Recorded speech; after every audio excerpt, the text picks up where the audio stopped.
All right, moving now to the Midwest, where Minnesota House Speaker Melissa Hortman and her husband Mark were laid to rest this weekend. They were killed in what investigators called an attack motivated by politics. CBS News has learned the number of attacks on religious institutions in the United States has effectively doubled in recent years. I want to bring in CBS News Justice correspondent Scott MacFarlane to talk more about this. So, Scott, break down this new reporting for us.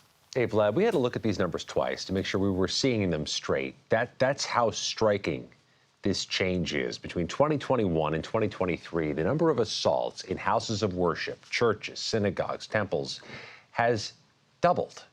That's a remarkable increase in such a short period of time, and it's one that the U.S. Department of Justice is going to have to wrestle with, how to get their hands around it. We've seen all these high-profile cases recently, including the tragic shootings of the Israeli embassy officials in Washington, D.C., the targeting of churches.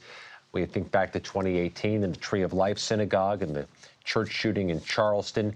But these are happening with a frequency that has gotten the attention of the U.S. Department of Justice. And according to our latest reporting, the recent cases include large-scale attacks plotted at churches in Arizona, in Virginia, in the Midwest. And Vlad, this is an ongoing, if not increasing, concern of federal law enforcement.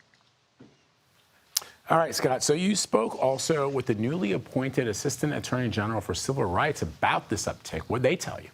Now, Harmeet Dillon is the new Assistant Attorney General for the Civil Rights Division. She told me by phone from her office she has this stack of cases on her desk as she goes through just the most recent iterations of these violent attempts against churches, synagogues, houses of worship. And one of the striking quotes she gave us was that she's viewing these, and the Department of Justice is viewing these cases as some form of terrorism, that a hate crime and a targeted crime against a religious institution is a form of terrorism because it attacks not just the churches, but the people who go there. It's meant to deter people from going to worship, and it makes everyone feel unsafe. An enormous priority, and Vlad, according to our latest reporting, a clearly growing priority of the U.S. Justice Department.